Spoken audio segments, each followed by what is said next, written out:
Со кавги и препукувања почна одбележувањето на 35 годишнината од независноста на Македонија. По реакциите за најавниот спот, нов бран критики предизвика и синоќешната прослава силно светнал ден во Охрид, откако на сценографијата се појави македонско знаме со сонце со 12 наместо со 8 краци. Грешката веднаш се пресели на социјалните мрежи и отвори нова дебата за концептот и организацијата на прославата. Политичари, новинари, професори со реакции. Дел остро критикуваат, други пак со позитивни оценки за спектаклот, уметниците и начинот на кој е раскажана приказната за 35 години независност. Најжестоки беа реакциите за погрешното знаме, од директни критики до иронија и сарказам, дека е употребена вештачка интелигенција за дел од сценографијата. Вакво нешто нема во друга земја на светот. Собственото знаме да го згрешиш на прослава за независност. Најновото знаме со 12 краци. Добро е, на пола пат сме до 16 кракото. Еве ваков напредок треба да се пофали. До година може со 14 краци, никој нема да примети. Ние онака пак наназад, кај предците во историјата. Абе деца, ајдете конечно нанапред, нешто од изумите на вашите генерации. Имате што? Што сте се исплашиле па бегате наназад? Ајдете силно нанапред. Но не сите реакции беа негативни. Дел од политичарите на власт со обид да се релативизира грешката, други пак со пофалби за музичкиот дел.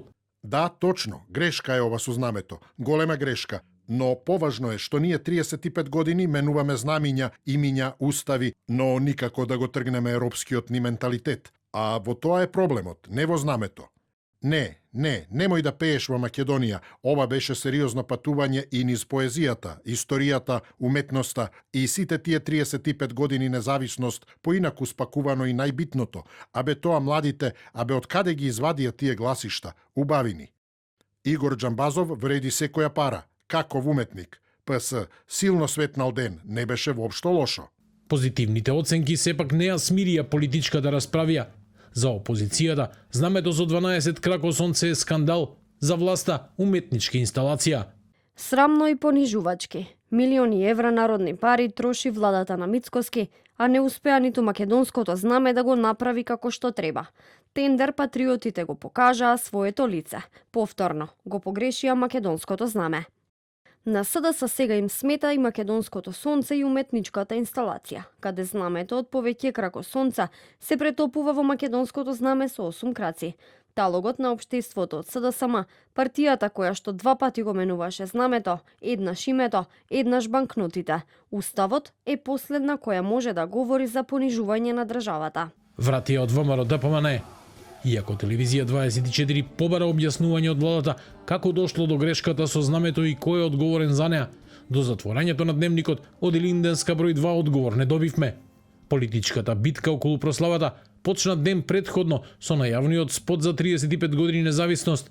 Лидерот на СДСМ Венко Филипче порача дека видеото, иако објавено од Мицкоски, всушност ги прикажувало државните успеси што се врзуваат за СДСМ, забележувајќи дека од него не достигаат членството во НАТО и почетокот на преговорите со Европската Унија. Додека од ВМРО ДПМН возвратија дека опозицијата се обидува политички да ја оцрни прославата. Телевизија 24 минатата недела побара од владата да соопшти и колку ќе чини целата прослава за 35 години независност, но јавноста и по ова прашање остана покуса за одговор.